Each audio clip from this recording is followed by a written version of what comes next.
Hello and welcome to Alliance War Season 44, Episode 2. So last episode, we ended up winning this war very comfortably.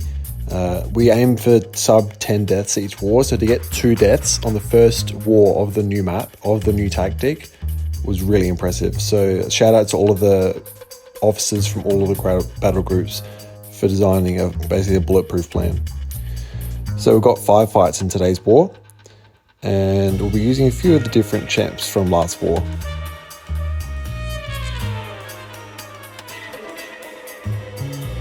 We'll be going in with our 6-star rank 4 Archangel, our 6-star rank 5 Silk, and our 6-star rank 5 Dr. Doom.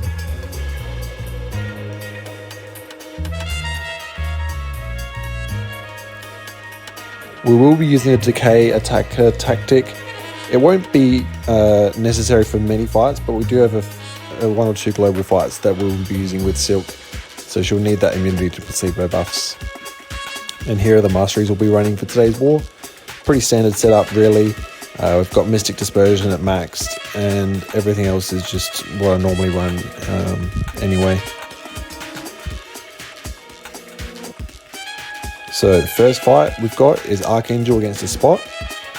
This was a potentially dangerous matchup because of the roll with the punches mode. So basically each stun on the opponent is reduced by quite a significant amount. It's like a super strong limber. We can actually only really parry once in this fight. You can see after that second parry, we basically can't punish with a heavy. But the good thing is that with Spot's heavy, it's very easy to punish with Archangel's heavy. So you can see we can clearly punish his heavy with our heavy, get some neuros on. We throw a special 1 that gets it up to 3 neuros there. We are getting some placebo buffs, but because Spot is not a global defender, it's not really an issue. Got a nice special 1 dex and then 1 5-hit combo finished him off there. So a solid start. And then further on in path 2, we have a Longshot. So there's Longshot is a global defender, so we do need the decay attacker here in Silk. And the only really potentially dangerous scenario there is if he gets his karma up, but that's very, very unlikely because we're constantly knocking him down, and he's really not able to build up his karma at all. And we also are applying that slow, so there's no danger of him going unstoppable from our dexing. And then, so we're just trying to get a special 1 out here. It's just, you can bait special 2 as well, but it's safer just to go with special 1 bait. It's much easier to dex. And then we train into our special 2 here. It didn't actually crit, so we got a bit unlucky there. It normally would crit with that many physical vulnerabilities. But unfortunately it didn't, but we were able to finish off with 1 more combo there. So very clean fight. And then into the second section, we're taking path 3 for this section. And first up we have a Wiccan, 7-star Wiccan. We are pretty much punching down for I think 4 of our 5 fights today. For this fight we were asked to remove dexterity. Now that's just a precautionary thing.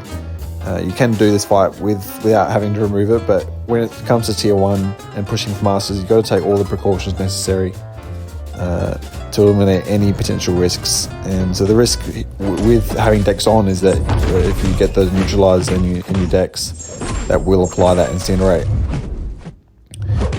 which is very annoying because it can do a lot of damage. But we just want to bait the special 1. I've gotten pretty good at punishing a special 1. It's got a bit of a funny window for punishing it, but basically you just dash in as soon as that beam goes away, or as that beam is going away, really. And then we just train into a special 2 here, get over 10 physical vulnerabilities, and that's way too much for him to handle. Then the next fight in path 3 is a Nimrod. So only a rank 4 Nimrod. Like I said, we're punching down for all of the first 4 fights. The only one we're not punching down was the next one. So we start with the power start 1. That's just because of the glancing. We want to just eliminate all of the armor up buffs he has, because each armor up does increase the chance to glance by a significant amount. So the game plan here is we want to have a stagger on him at all times. We want to make sure that he's never getting armor up buffs, because obviously he does try to get armor up buffs whenever that timer refreshes.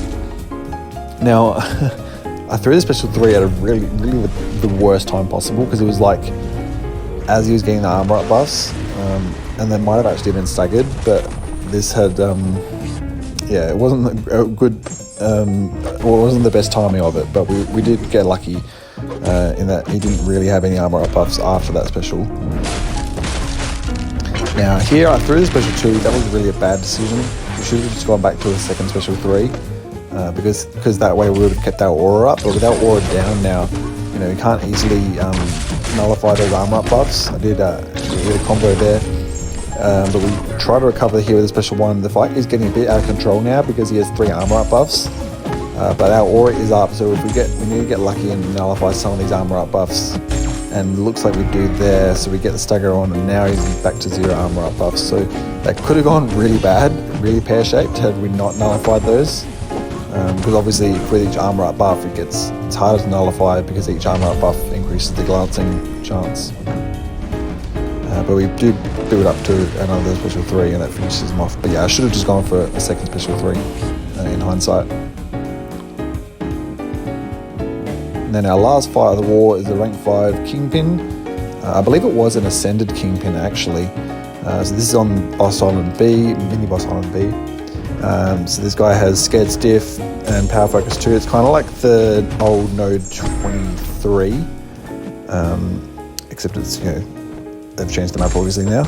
We got very close to actually being rooted there with that. You see that that dark grey tunnel. If that expires, you do get rooted for quite a while, which is annoying.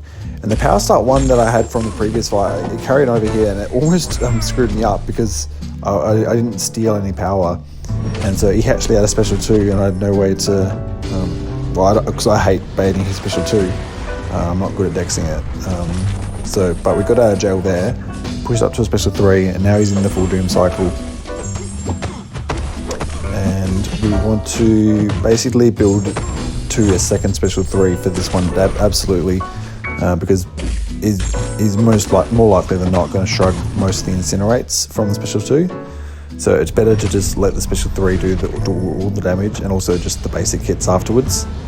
As you'll see, we'll be hitting like a truck afterwards. And we do have this guidance boost on as well, because when it comes to Kingpin, you pretty much always want to have a guidance boost. You have to have a really good reason to not have a guidance boost whenever you're fighting Kingpin. And so we got one last parry in. You can see we're hitting really hard in our basic attacks. Finish off with special 2, and that's lights out. And that's it for our fights. We had pretty clean fight, pretty clean war. Got hit against Nimrod, but the other fights were pretty good. We took a few risks, but yeah, it was good. 10 solos now for the season, 0 deaths, and it looks like we probably are going to win this war. Looking at the results now, but I will update you with the final score in the next episode. Hope you guys enjoyed, and I'll see you in the next one.